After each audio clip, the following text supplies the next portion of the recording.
Hello, welcome to the Comic Book Commentary. I'm Bo Leidig, and this week I'm going to be talking about a series that I haven't brought up on the channel in a little while, that being Project Superpowers with Project Superpowers number 2. So let's zoom in and take a closer look. First published in possibly February of 2008, I'm not certain. Unfortunately, when Dynamite published all of the books for at least the original run and series of Project Superpowers, they listed the year it was published, but not the month. And finding specific, concrete, verifiable information about that online is not easy. I currently have found things to suggest that issue number 1 came out in January and issue number 2 here came out in February. But again, it's not 100% verified. So if anyone watching this has a way to tell me the exact months these came out, feel free to leave it in the comments below because I'd love to know myself. We see here on the cover, this is once again another fantastic piece of artwork by none other than Alex Ross. So detailed, so dynamic. The lighting is amazing. The subject matter is terrific. He really actually does a really good job of bringing in several of the story elements that happen within this issue onto the cover and making it all work really well together. I got to commend him. You know, a lot of books kind of fail on trying to do this kind of stuff with even just one part of the story, let alone like 3 or 4 parts of the story. He's just knocking it out of the park so far with every cover of every issue of this book. Plot, cover, and art direction, Alex Ross. Plot and script by Jim Kruger. Interior art by Carlos Paul. Lettering by Simon Boland. Colors by Deborah Carita, maybe? I'm sorry, Deborah, I'm sure I'm pronouncing that wrong. Special thanks to TJ Ross. We can see here there was also a second cover that was negative art, where it's made to look like a photo negative. I unfortunately don't have that cover.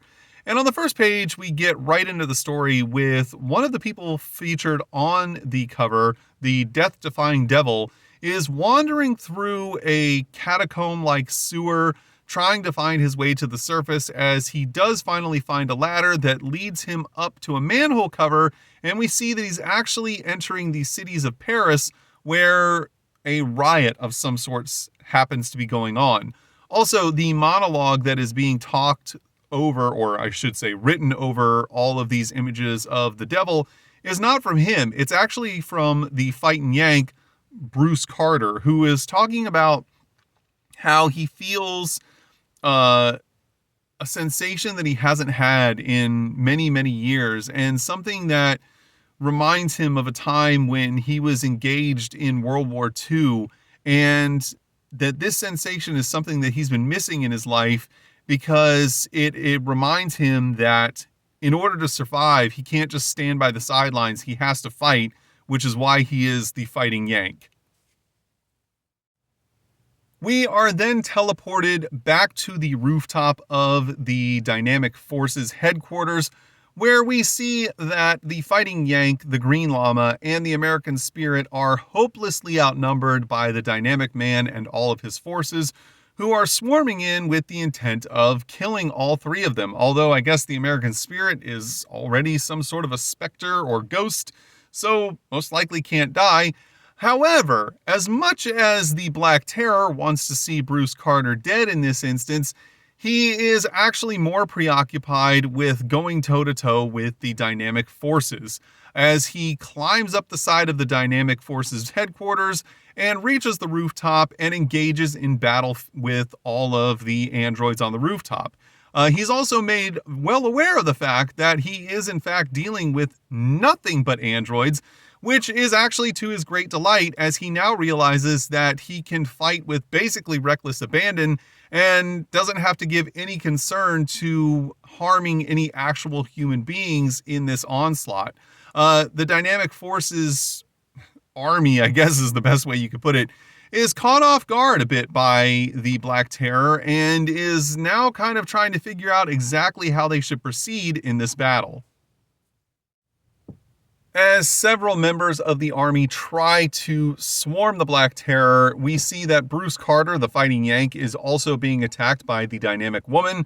And as the battle continues, the Black Terror screams out to the fighting Yank, "Hey, where's Tim? I want to know where Tim is at." Now, Tim is his sidekick that was also captured by the fighting Yank with Pandora's box. And, the Black Terror, who's been trapped inside of Pandora's box for decades, is now furious and wanting to get even with Carter, but he's also showing concern for his sidekick and wants to make sure that he's okay as well. Meanwhile, the Green Llama seems to be just kind of taking himself out of the battle at this point, totally just dodging attacks and not really mounting any kind of offense, which is confusing to Carter until suddenly the whole building begins to shake and then a giant tree trunk explodes through the rooftop. Upon seeing this, the American Spirit realizes that this is the work of the Green Llama, and he tells Carter that they have to escape now so that they can make an effort to try and find all of the others. Carter makes sure to let the Black Terror know that this includes finding Tim as well as all of the other superheroes that he trapped inside of the urn, aka Pandora's box.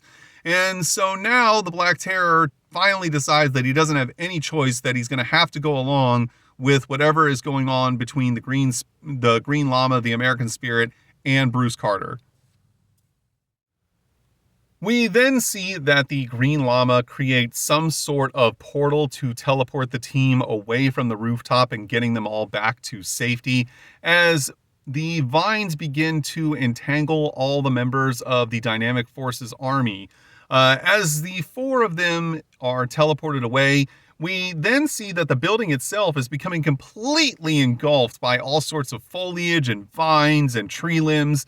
And this, of course, enrages the Dynamic Man and Dynamic Woman as she simply screams, "Grab me an axe, this is insufferable." We also find out through the narration by Bruce Carter that the Dynamic Forces managed to keep the urn completely unbroken the whole time throughout all of these decades as a means of trying to make sure that they would never have to face off against whatever supernatural powers it was harboring inside, and also as a means to try and keep all of the other heroes confined in that prison so that they could never actually challenge any of the Dynamic Forces' will or desires. However, Bruce Carter notes that whatever war was begun today is far from supernatural and that things are going to get pretty hectic. We then get an advertisement for the comic book resource magazine, simply stating that comics don't suck. I agree with that statement. I've never actually looked at this magazine or this website, and actually I'm not sure if this website or magazine still exists at all. I wouldn't be surprised if they don't. But if you have any experience with this and want to talk about it in the comments below, feel free to do so. We then get an advertisement for the Brothers in Arms comic book that was released alongside of the Brothers in Arms 2 video game. I never read this book, and I also never played that game. If you have experience with either of them, feel free to let me know about it in the comments below. I'd like to know a little bit more. We are then teleported back to the city of Paris as we see the devil stepping foot out of the sewers and into an absolutely chaotic scene of just firebombs and rioting in the street, people just going nuts.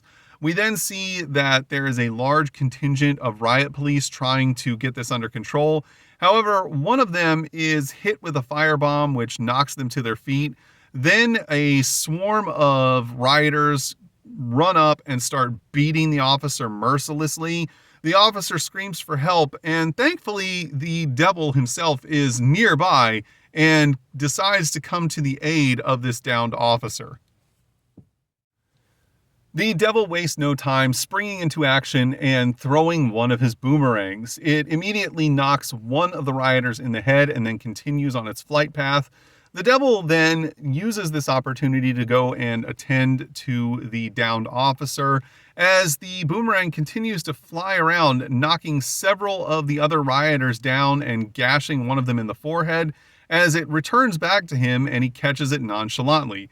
The man with the gash in his head simply states, "You'll regret this," as he and the others run off, although that seems entirely unlikely given how easily they were all just dispatched. The devil then drags the officer to safety and removes their helmet to find out that the officer in question was actually a woman named Justine. She thanks the devil for his help and explains to him that these are actually terrorists, as she describes them, who have been attacking over and over again for the past several weeks, and their attacks are becoming more numerous, they're becoming more violent, and their numbers seem to be growing every single time they attack. As the devil gets up, he starts to walk away, and Justine follows close behind, stating, hey, I appreciate the help. What are you doing? What's your name? I'm glad you showed up. And he simply just looks at her and doesn't say anything, to which she coyly responds, yeah, you don't say a whole lot, do you? We are then teleported to the streets of Shangri-La, which is where the Green Llama took the team back to get them out of harm's way. And the Black Terror is completely shocked and stunned by this. He was unaware that this city even truly existed, and now he's completely dumbfounded by the fact that he's in the middle of that city as he speaks. He then turns and sees a man that he recognizes named Sarong, who is an associate of the Green Llama, and the man that he's known for many years that's a bit older now. And the Green Llama tells Sarong to accompany him as they're going to get some food ready for the team. At this point, Bruce Carter tries to lighten the tension between him and the Black Terror now, whose real name is Bob, and states, wait till you try the tea.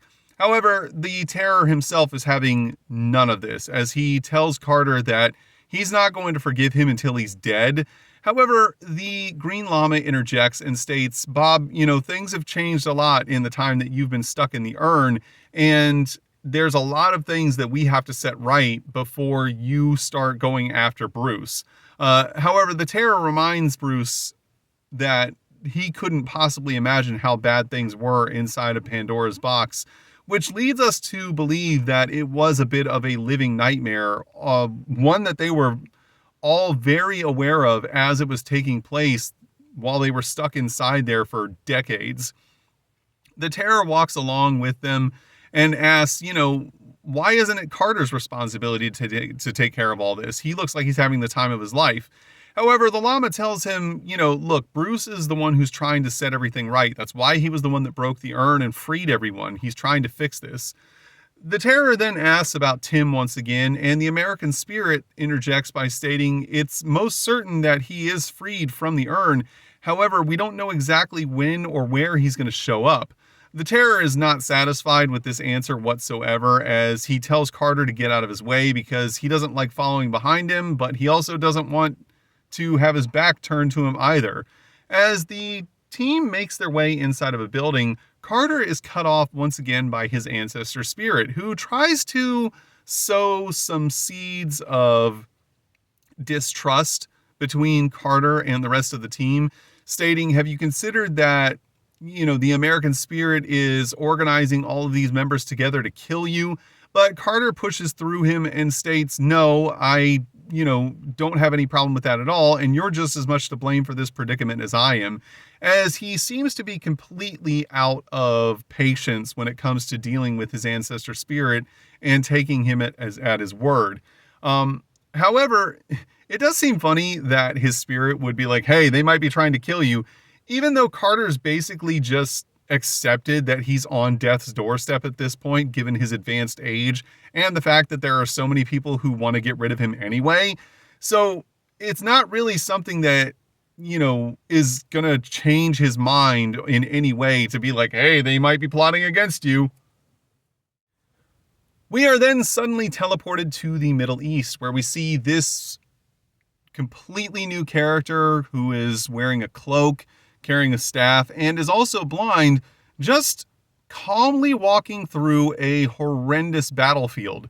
We find out through the narration of this character known as the Scarab that the war taking place is basically being fought on behalf of the Dynamic Forces, who now are in full control of the US military. They're waging this war on all the Middle Eastern OPEC nations to try and basically stop the production of oil. This is potentially because they are concerned about the ecological impact and believe that it is necessary to do this to save the planet.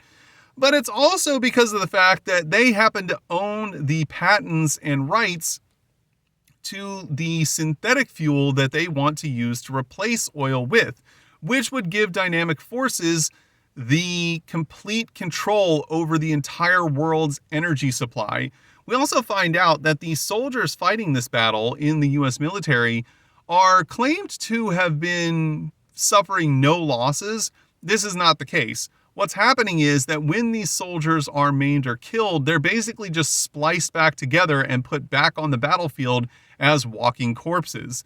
As we see the Scarab flying around, he seems to be completely just distraught about this. He is actually from the Middle East, and he states that while his homeland is no stranger to conflict, that this is something different, and he's really doing his best to try and stop the interference of the American forces working on behalf of dynamic forces.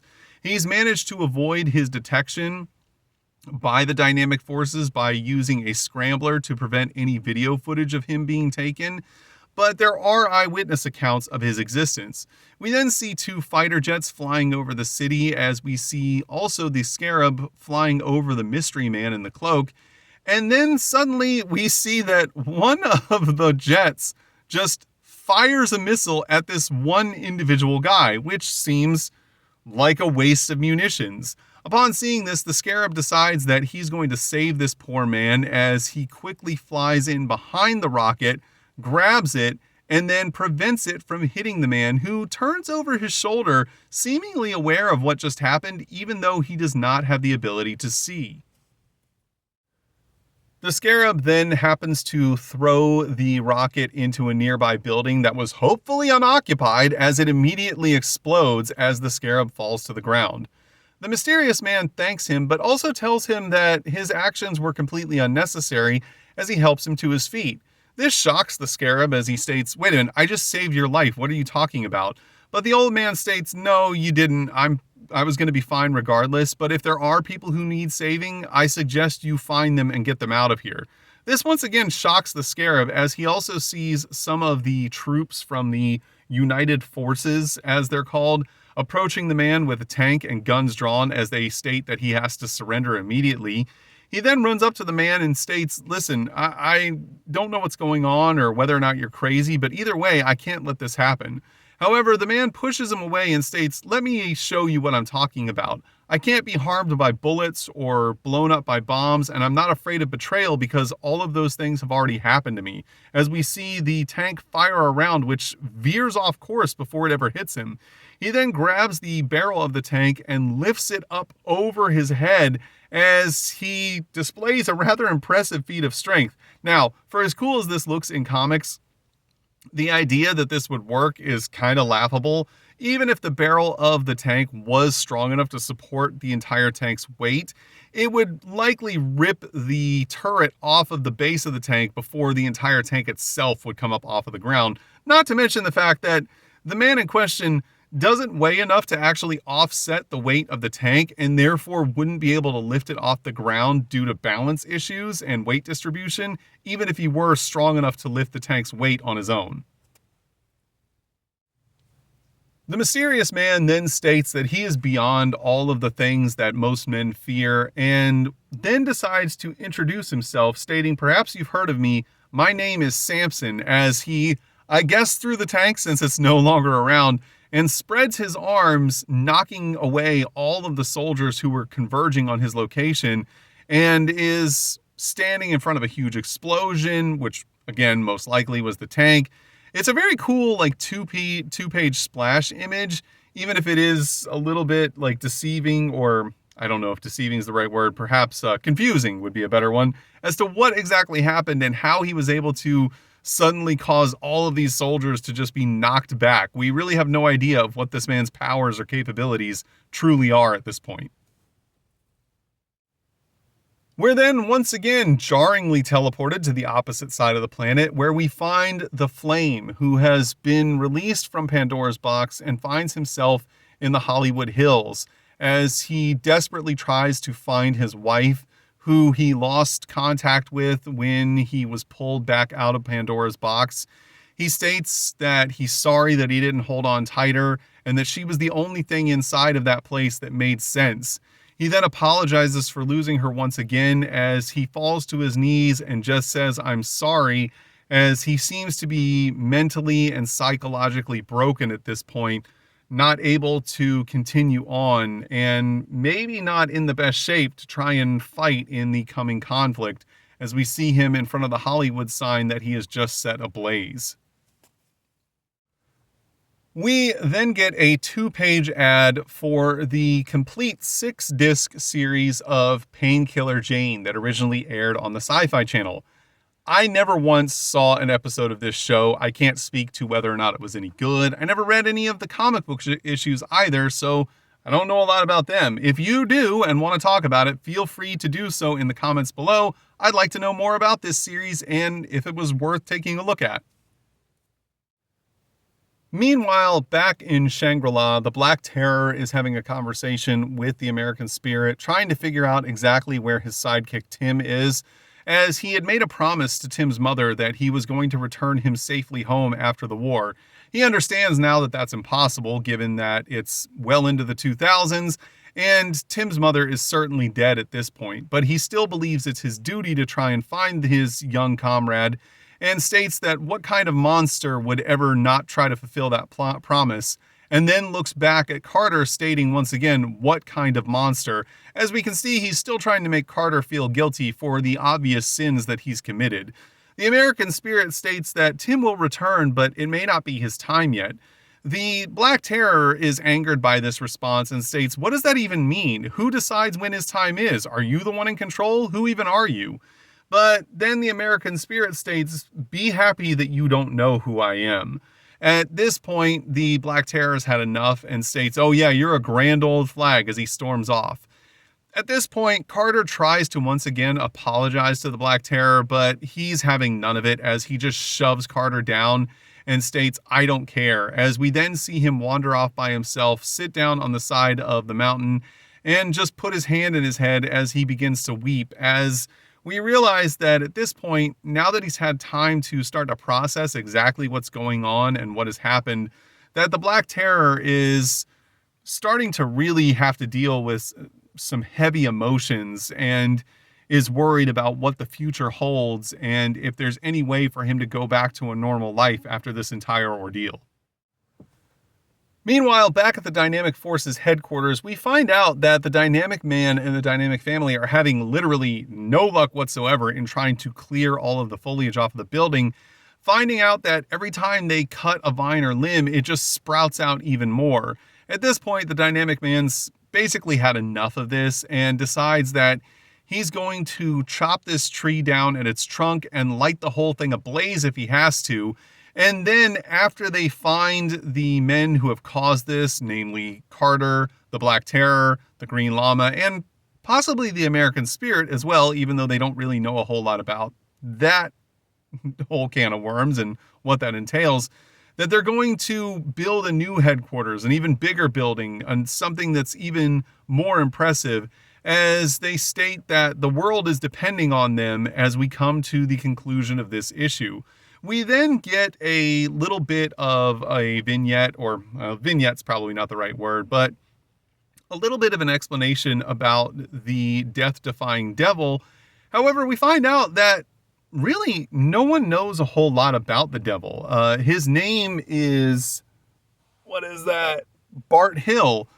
But that's about it. They really don't know any of his background, how he was trained, where he came from, and he's only been made more mysterious by his time in the urn, and Carter's not exactly sure what to make of the devil going forward.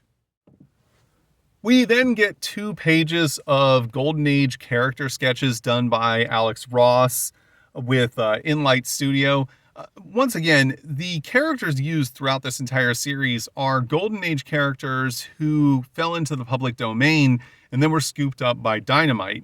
So Alex tried to create what he believed they might have looked like in the Golden Age and shows them for what they potentially could have been from that time, instead of, drawn in a more modern aesthetic. It's a cool idea to include this, though it's not entirely necessary, but I enjoy the effort put forth regardless. We then reach Dynamite Dispatches, which, by the way, is basically the exact same thing as Image Info, so I'm not going to spend a whole lot of time on this. This is just talking about upcoming releases in the Dynamite portfolio. And we then find an advertisement for the Terminator Infinity trade paperback. I never actually read any of Terminator Infinity from Dynamite, so I'm not certain as to how good of a book it was, but if you did and want to talk about it in the comments below, feel free, I'd like to know more.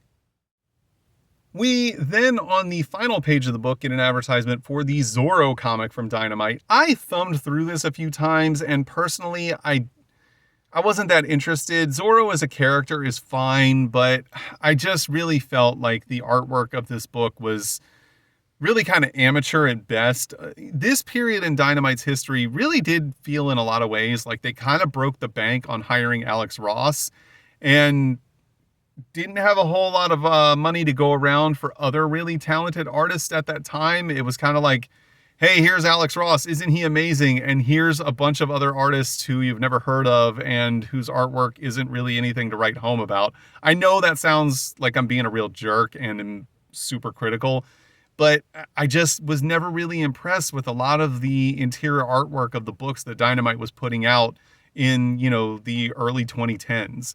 And on the reverse inside cover, we get an advertisement for dynamiteentertainment.com, where you could go to find exclusive previews, interviews, and contests. I have not been on this website in forever, so I don't know what's on there now, but I'd assume it's probably very similar to what it was in 2008. And that was Project Superpowers #2. Overall, I think this book was pretty solid. Despite whatever my criticisms about Dynamite's artwork at this time was, I feel like Project Superpowers was doing a little bit better on the interior art than a lot of other books, even if I don't feel like that's saying a whole lot. And that while, this series wasn't as successful as I think Dynamite wanted it to be, it's still pretty cool. The concepts that they were exploring with this and where the plot was going seems to be very intriguing. Now, obviously, you could draw a lot of parallels between this story and The Watchmen. And to say that Alex Ross wasn't drawing any inspiration from Watchmen seems unlikely. But that being said, I also believe that this story is unique enough that it stands on its own merit and is still a really fun read and really intriguing in a lot of different ways. But then again, these are just my opinions. Your opinion may be completely different. You might think that this story stinks and it's not worth reading, or that, Alex Ross was just ripping off Watchmen and that this is a blatant copy. But if that's the case, it's okay, because everyone's entitled to their own opinions. If you enjoyed today's video, please feel free to like, comment, and subscribe. And thanks for stopping by. Have a great day.